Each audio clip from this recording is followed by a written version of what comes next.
नमस्कार, मैं हूं प्रदीप कुमार और आप देख रहे हैं हमारी खास पेशकश स्पष्ट के इस एपिसोड में हम बात करेंगे दिल्ली प्रदेश के पूर्व बीजेपी अध्यक्ष और मौजूदा सांसद मनोज तिवारी के साथ। स्वागत है आपका। बहुत बहुत धन्यवाद प्रदीप भाई, सबको नमस्कार। और एमसीडी का चुनावी मुकाबला चल रहा है, जोर शोर से चुनावी मुकाबला आगे बढ़ रहा है और जिस तरीके से एमसीडी पर सत्ता पर काबिज होने के लिए, वापसी के लिए बीजेपी चुनावी रण में ताल ठोक रही है। क्या है इरादे, क्या हैं वादे, इन्हीं तमाम मुद्दों पर हम बात करेंगे मनोज तिवारी के साथ। मनोज तिवारी जी, जो मुकाबला है लगातार हम देख रहे हैं आगे बढ़ रहा है, लेकिन बड़े सवाल भी उठे हैं और आपने तो शुरुआत की है धुआंधार आप जो आरोप लगा रहे हैं, जिसमें अब जो मुख्यमंत्री हैं अरविंद केजरीवाल, उनकी सुरक्षा को लेकर आपने एक बड़ा विवाद छेड़ दिया है। नहीं, मुख्यमंत्री को सुरक्षित तो रहना ही चाहिए। मुख्यमंत्री अगर भ्रष्टाचारी हो जाए, मुख्यमंत्री अगर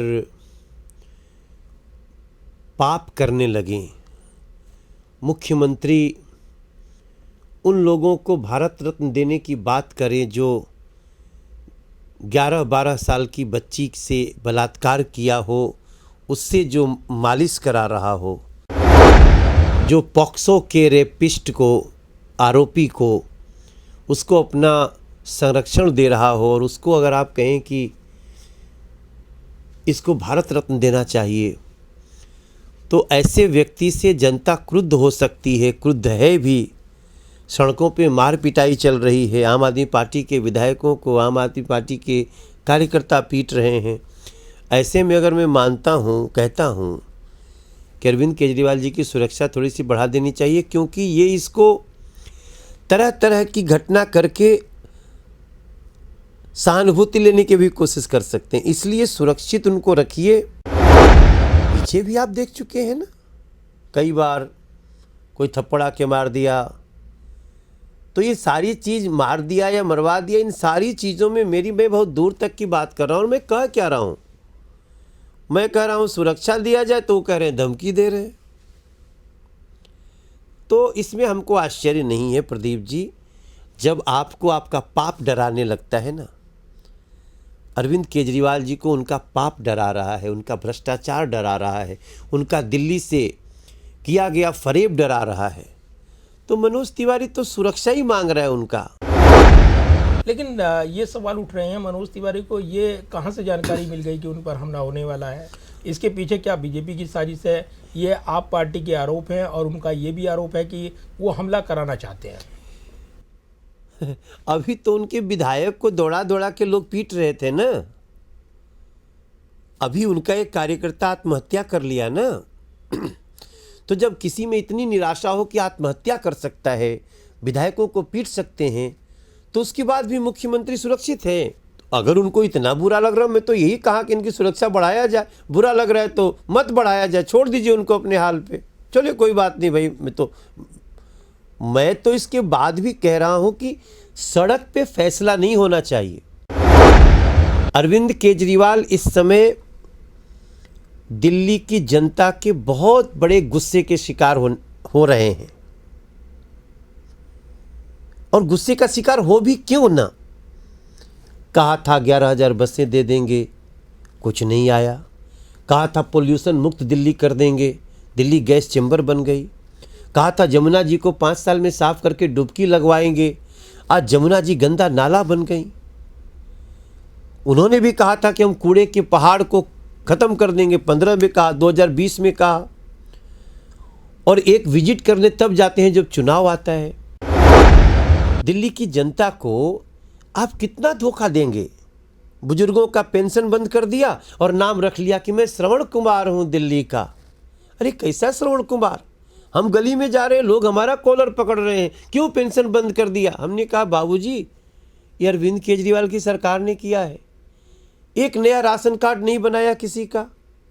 दिल्ली की जनता त्राही त्राही कर रही प्रदीप जी। मैं तो इसलिए कहा कि फिर भी मैं हर सभा में कह रहा हूं कि सब कुछ के बावजूद आम आदमी पार्टी के विधायक लोगों को पीटो मत। आप ऐसे दौड़ा दौड़ा कर मारना ये ठीक बात नहीं है। न्यायालय को फैसला कर कस रहे हैं आप, या फिर इस पर राजनीतिक बयानबाजी कर रहे हैं, लेकिन विवादों में है और इसलिए वो कानूनी कार्रवाई की धमकी दे रहे हैं। कानूनी कार्रवाई की जाएगी आपके खिलाफ? तो करो। अगर किसी को सुरक्षा मांगना कानूनी कार्रवाई आता है तो भैया करो, जल्दी करो ना, गिरफ्तार करो लेकिन हमको। आप कौन होते हैं सुरक्षा मांगने के लिए? वो ये भी कह रहे हैं मैं कि दिल्ली का भाई सांसद आप, उनके लिए क्यों चिंतित हो रहे हैं इतने? मैं दिल्ली का सांसद हूँ, दिल्ली के मुख्यमंत्री है, कितना भी पापी हो उसको सुरक्षित तो रखना पड़ेगा, कितना भी भ्रष्टाचारी हो, कितना भी गलत इंसान हो। लेकिन वो इसीलिए आरोप लगा रहे हैं कि इसके पीछे बीजेपी की साजिश है और इसलिए वो कहीं ना कहीं हमले की योजना बना रहे हैं, साजिश रच रहे हैं। तो देखो मुझे हंसी आ रही है बात सुन के कि मेरा ट्विटर क्या कहता है, मैंने क्या लिखा है, मैं उनकी सुरक्षा को लेकर चिंतित हूँ। तो किसी की सुरक्षा को लेकर चिंतित होना ये धमकी देना है? एक्चुअली क्या है, देखिए आप बात समझिए। हिमाचल में हो गया पत्ता साफ, गुजरात ने दिया है पूरी इन लोगों की पूरी लंबाई चौड़ाई मोटाई सब नाप दिया है। अब गुजरात जाने से भी इनको भय लगता है। एमसीडी से आशा थी, अब एमसीडी में आ गया है सत्येंद्र जैन का पाप, उसको मांग लिया ये ऊपर से भारत रत्न। सभी भारत रत्न का जो सम्मान था ताक पे रख दिया, सबका अपमान कर दिया। भगत सिंह जी से तुलना कर देते हैं। पंजाब में सीएम का आवास घेरा हुआ है किसान, हिम्मत नहीं है कि जाकर के किसानों से बात कर लें। मैं तो टोटल टीवी से भी पूछता हूं कि कितनी बार तस्वीर आई, पंजाब में किसान घेरे हुए हैं भगवंत मान का आवास। तो ये सारी कोशिश कर रहे हैं कि ये तस्वीर आए ना। एक बार बयान तो दे देते अरविंद केजरीवाल के संदीप भारद्वाज, जिससे आप लोगों ने पैसे ले लिए, पैसे वापस नहीं किए और वो आत्महत्या कर लिया। एक व्यक्ति अगर आत्महत्या तक की सोच सकता है प्रदीप जी, अगर वो हत्या करने की सोच लेता फिर क्या होता? लेकिन वो तो कहते हैं आपने कूड़े का ढेर लगा दिया है और जो साफ सफाई का वादा किया गया था, पिछले 3 बार से आप सत्ता में हैं एमसीडी की, वो वादे तो पूरे नहीं हुए हैं। कूड़े का ढेर बढ़ता गया है और ये कूड़े के ढेर की राजनीति जो है ना, ये लगातार जवाब मांग रही है, ये वो कहते हैं। कूड़े का ढेर 65 फीट घट गया और उसको कूड़े का ढेर नहीं कहते, दैट इज लैंडफिल साइट। हर शहर में होता है, दिल्ली के कोने कोने में। और वो ये कहते हैं कि ये जो कूड़ा है, इसको कूड़े को कहते हैं कि कम करेंगे, इसको दूर ले जाएंगे, लेकिन ये कभी हुआ नहीं है और कूड़े की वजह से दिल्ली प्रदूषित हुई है। उन्होंने भी तो कहा था ना कूड़ा कम करेंगे, मैनिफेस्टो तो आपने देखा ही होगा। 2015 में भी कहे थे कि 5 साल में कूड़े को खत्म कर दें। क्या किया उन्होंने? वो तो एमसीडी का ऊपर से पैसा रोक लिए, जिसके कारण हमको एमसीडी का यूनिफिकेशन करना पड़ा। कल तक हमारे मेयर जा कर के दिल्ली के मुख्यमंत्री के दरवाजे पे 15-15 दिन गिड़गिड़ाते रहते थे। अब हमारा मेयर चीफ मिनिस्टर के बराबर खड़ा होगा और अब हम फंड नहीं मांगेंगे, अब एमसीडी का फंड डायरेक्ट होगा और कोई ऐसे अरविंद केजरीवाल जैसे पापी और भ्रष्टाचारी और बलात्कारियों से मालिश कराने वाले को सम्मान देने वाला अब उसके बस में नहीं होगा साहब। आप उसकी बात कर, हमें तो 65 फीट कम किया प्रदीप जी। इस दिल्ली में 700 ढलाव घर हैं, अलग अलग कॉलोनियों के नुक्कड़ पे रहते थे, उसमें 412 हमने ख़त्म करके लाइब्रेरी बनाना शुरू कर दिया, सीनियर सिटीजन के बैठने की जगह बनाई। आप भी जहाँ रहते होंगे, अगर दिल्ली में रहते हैं तो जो पार्क में बैठते होंगे, आपकी माताजी बैठती होंगी, पिताजी बैठते होंगे, आपकी पत्नी या चाची दीदी बैठती होगी, वो एमसीडी ने बना के दिया है। भारत वंदना पार्क बनाया हमने गरीब झुग्गी वालों को 3024 लोगों को घर दे दिया। ये भ्रष्टाचारी अरविंद केजरीवाल जरा आकर के बता तो दे हमको कि उन्होंने क्या किया है, एक चीज बता दे हमको।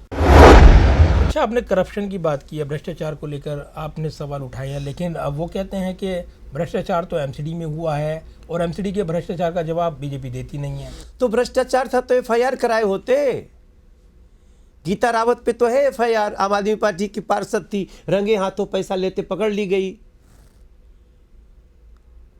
टिकट बेचते हुए उनके विधायक के साले पकड़ लिए गए। टिकट बेचने के कारण एक उनका कार्यकर्ता आत्महत्या कर लिया। टिकट के कारण पूरी आम आदमी पार्टी की पूर्वांचल विंग ही बीजेपी में समा गई। अरे भैया, सत्येंद्र जैन का याददाश्त क्यों चला गया? वीडियो तो नहीं कह रहा है कि याददाश्त गया है। अगर सत्येंद्र जैन अपने अपराध का सही में निर्दोष था तो कोर्ट में जवाब देता। वो कह देते मेरी याददाश्त चली गई, और अंदर जाकर के डॉक्यूमेंट मंगा रहे हैं, डिस्कशन कर रहे हैं। आप भी तो इतने बड़े पत्रकार हैं सर, आपने वो वीडियो देखा, वो याददाश्त गया हुआ व्यक्ति है। वीडियो लीक हो जाता है, जांच चल रही है। अरे लीक छोड़िए ना सर, वीडियो है। वजह से ये अरे लीक छोड़िए ना, वीडियो है कि नहीं? अजीब हालत है। आप कह रहे कि मेरा पाप लीक क्यों हो गया, मेरा भ्रष्टाचार लीक क्यों हो गया। अरे ये क्यों नहीं बोल रहे कि हमने पाप क्यों किया, हमने भ्रष्टाचार क्यों किया?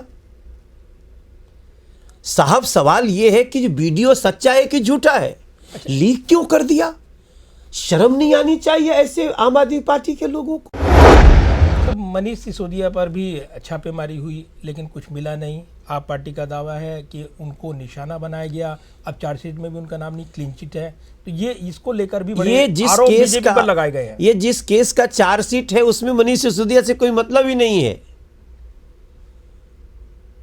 ये शराब के घोटाले की 6 केस है, उसमें जिसकी चार्जशीट है उसमें मनीष सिसोदिया से कोई मतलब नहीं है। अभी तो चार्जशीट आनी है साहब, इतना जल्दी क्यों बवा रहे हैं लोग, क्यों परेशान है इतना? वो तो कह रहे हैं क्लीन चिट मिल गई है और उनको क्लीन चिट तो तब भी कह रहे थे जब उनको आरोप लगा था। क्लीन चिट तो तब भी कह रहे थे जब उनके सीबीआई का रेड हुआ था। लेकिन वो कहते हैं कि कट्टर ईमानदार हैं और उनको सिर्फ बेवजह निशाना बनाया जा रहा है क्योंकि उन्होंने एक अच्छी शुरुआत की है, शिक्षा में बदलाव किया है। मनीष सिसोदिया, उनके नाम शिक्षा का एक ऐसा मेडल जाता है जिन्होंने दिल्ली में उसका स्वरूप बदला है। क्रेडिट उनको मिलना चाहिए। उनको बदनाम करने की साजिश हो रही है। भाई उनको बदनाम करने की साजिश करने की आवश्यकता नहीं है। उन्होंने ही कहा था ना कि हम 500 नए स्कूल बनाएंगे। आपने भी तो सुना होगा, पढ़ा होगा मैनिफेस्टो। 500 नया स्कूल में एक भी नया स्कूल बना सर। आप पुराने स्कूलों में कमरे बढ़ा रहे हो। जो कमरे 6 लाख में बन सकते हैं उसको 32 लाख में बना रहे हो। आप हर जगह वही काम करते हो जहां पर भ्रष्टाचार कर सकते हो, जहां पे आम आदमी पार्टी लूट सकती है। क्या मनीष सिसोदिया आज शिक्षा मंत्री के रूप में जाने जा रहे हैं?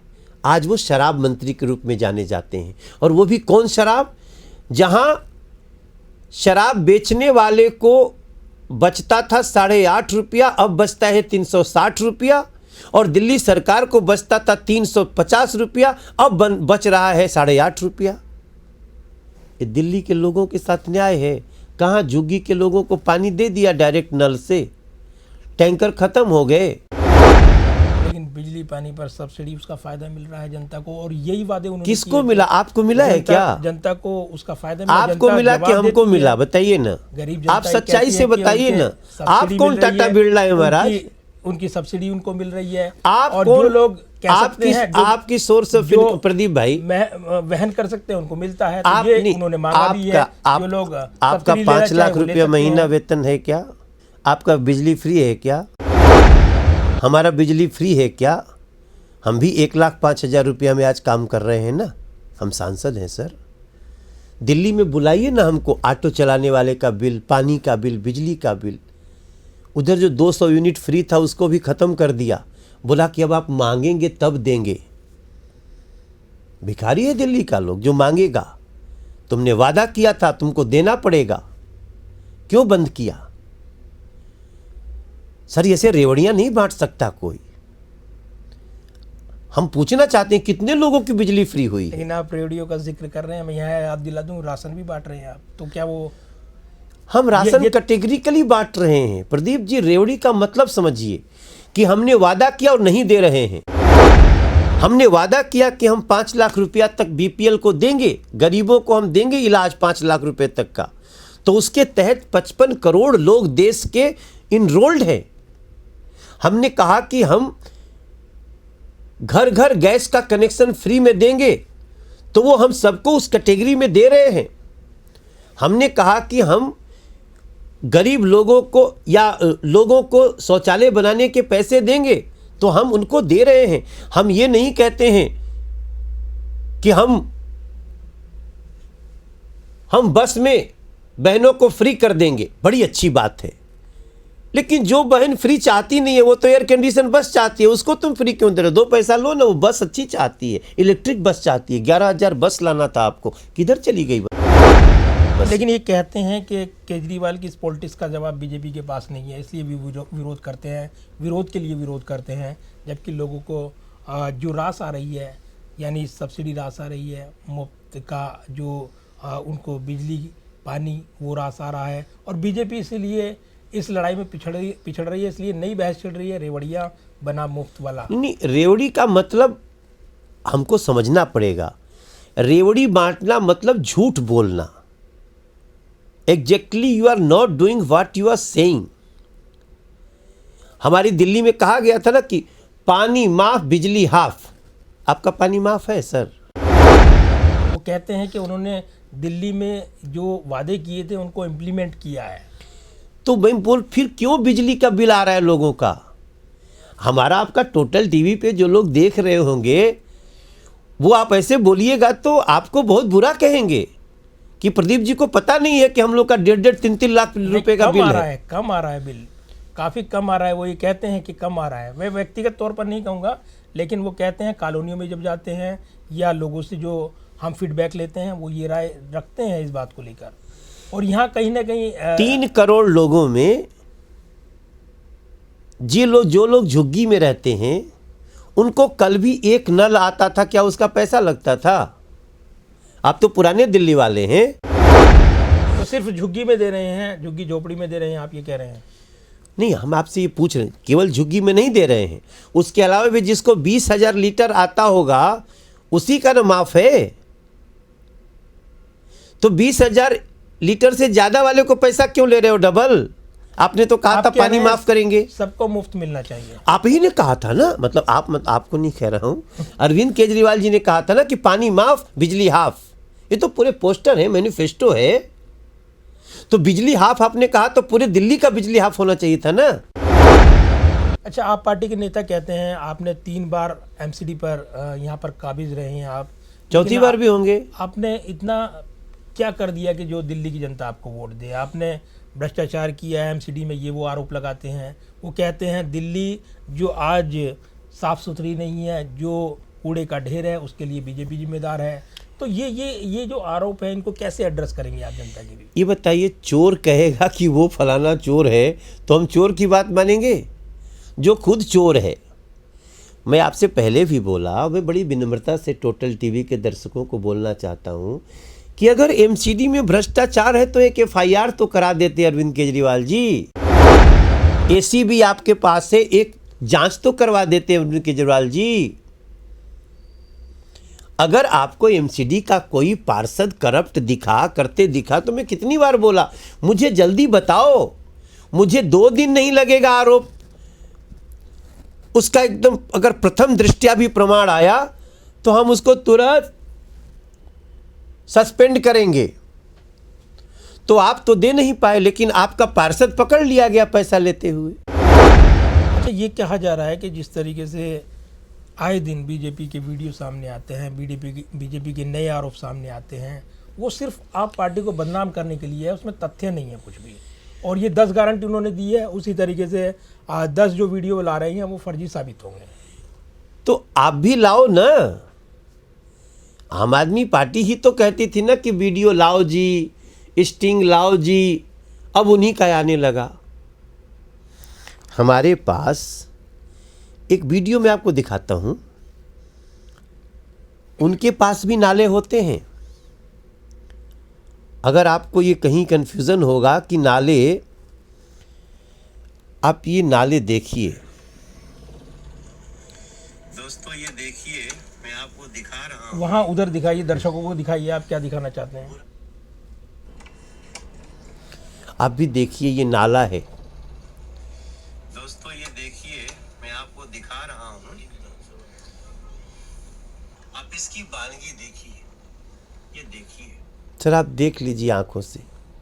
अरविंद केजरीवाल जी को यही मैं कह रहा हूँ कि इसको देख करके आप शर्म तो उनकी नहीं पोल आएगी? खोल रहे हैं, वो आपकी पोल खोल रहे हैं, नहीं, जनता हमारी- का तो भला नहीं हो रहा ना। चलते रहो। सर ये देख लीजिए सर, प्रदीप सर, मेरा सवाल यही है। आप इसको देखिए, इसको हमारे लोग दिखाएं। ये फ्लड डिपार्टमेंट का नाला है और फ्लड डिपार्टमेंट दिल्ली सरकार के पास है। हमको दिखाइए ना। ये जो लैंडफिल साइट है, जो कूड़े की साइट है, ये क्या 15 साल में बनी है? 50 साल से खड़ी थी। हम पहली बार इसको 65 से 70 फीट कम किए हैं। हमने 412 ढलाव घर खत्म कर दिए। आज डोर टू डोर कूड़ा उठ रहा है। हम एलईडी लाइट्स लगा रहे हैं। हमने जितनी ये बिजली का बिल आता था, हमने एलईडी लाइट लगा करके करोड़ों रुपया हमने डिपार्टमेंट का बचाया। हम एमसीडी में हैं। 3024 लोगों को घर किसने दिया? हमने दिया सर। कालका जी में जाके एक बार उसका वीडियो बना करके लोगों को आप दिखाए ही होंगे। लेकिन जिन झुग्गियों से पैसा लेकर के अरविंद केजरीवाल बोले हैं कि हम झुग्गी को घर देंगे, आपका टोटल टीवी देखने वाला वो झुग्गी का हमारा भाई बहन आज इंतजार कर रहा है कि मेरा पैसा भी ले लिया, मेरा पक्का घर भी नहीं दिया। मनोज तिवारी जी, ये चुनावी मुकाबला अब जिस मुकाम पर है, जहाँ पर आप इस वक्त देख रहे हैं इस मुकाबले को, क्या कहेंगे आप जनता को? देखिए, हम जनता से सिर्फ इतना ही कहना चाहते हैं, नियत पहचान लीजिए। फिर उसके बाद जनता मालिक है, जिसको बिठाएगी वो बैठ जाएगा एमसीडी में। लेकिन बस इतना याद रहे कि बीजेपी पार्क नगरी बनाना चाहती है एमसीडी में, और आम आदमी पार्टी शराब नगरी बनाना चाहती है। बीजेपी झुग्गी वासियों को घर दे रही है, घर देना चाहती है, और आम आदमी पार्टी झुग्गी वालों से भी पैसा लेकर के हड़प जाने में विश्वास रखती है। हम मजदूरों के जीवन को बेहतर बनाने के लिए प्रधानमंत्री आवास योजना चला रहे हैं। आम आदमी पार्टी मजदूरों का पैसा भी फर्जी मजदूरों का नाम बना के निकाल लेने में विश्वास रख रही है। हम महिलाओं की सुरक्षा करना चाह रहे हैं। अरविंद केजरीवाल जी महिलाओं के बलात्कारी को अपना मसाजर बनाना चाह रहे हैं। दिल्ली के सामने है, उनके 10 गारंटियां हैं। 11,000 बस लाएंगे, गारंटी फेल। यमुना जी को साफ बनाएंगे, गारंटी फेल। उन्होंने कहा पोल्यूशन मुक्त दिल्ली बनाएंगे, गारंटी फेल। उन्होंने कहा 500 स्कूल नए बनाएंगे, गारंटी फेल। उन्होंने कहा 20 नए कॉलेज बनाएंगे, गारंटी फेल। नरेंद्र मोदी जी ने कहा कि हम दिल्ली को फिर भी पोल्यूशन से कोशिश करेंगे, केंद्र का कोई जो जहाँ हो वहाँ से हटाएं। हमने बवाना में गैस से चलने वाली बिजली पैदा करने की जगह बना दी। जो कोयले से चलता था हमने उसको बंद कर दिया। हमने पेरी रोड बना करके दिल्ली को सुंदर सुगम रास्ता दिया। ट्रक 1.5 लाख ट्रक बाहर कर दिए। हमने प्रगति मैदान का टनल बना करके भी दिल्ली को सौगात दी है। हमने NH24 से गाजियाबाद तक को दिल्ली में मिला दिया। हमने धौला कुआं तक के चौड़े कर को सारे ट्रैफिक को ठीक कर दिया। हमने सिग्नेचर ब्रिज बना दिया। हमने शास्त्री पार्क का फ्लाईओवर बना दिया। आज हम सड़क के ऊपर सड़क, उसके ऊपर मेट्रो डबल डेकर रोड बना रहे हैं। हम 709 भी बना के आज शास्त्री पार्क से लेके और खजूरी से लेके हम देहरादून तक लोगों को बिना रुके पहुंचाएंगे। ये हम हैं, वो हैं, जिसको डिसाइड करना होगा कर लेगा। धन्यवाद बात करने के लिए Thank total you, news sir. के साथ। और ये थे मनोज तिवारी, दिल्ली प्रदेश के पूर्व अध्यक्ष, मौजूदा सांसद, और इसी के साथ एमसीडी का चुनावी मुकाबला आगे बढ़ रहा है। वार पलटवार जारी हैं। ऐसे मुकाम पर ये मुकाबला है जहां पर ये कहना मुश्किल है कि जीत किसको मिलेगी, लेकिन इतना तो साफ है कि दिल्ली की जनता समझदार है और आखिरकार जनता जनार्दन का फैसला ही वही चमत्कार करेगा। और ऐसे में तमाम उम्मीदें हैं यहाँ पर। आम आदमी पार्टी की बात करें, वो कह रहे हैं कि वो एमसीडी पर काबिज होंगे, तो वहीं बीजेपी का दावा है कि सत्ता तो उसकी मिलेगी, वहीं कांग्रेस का दावा है कि मेयर उसका बनेगा। तो कौन जीतेगा दिल्ली की जंग, ये बड़े सवाल हैं और जनता जनार्दन के फैसले पर तमाम निगाहें लगी हैं। आज के इस एपिसोड में बस इतना ही। अगली बार फिर मिलेंगे आपसे किसी खास शख्सियत के साथ। तब तक के लिए दीजिए मुझे मेरी टीम के साथ इजाज़त। नमस्कार।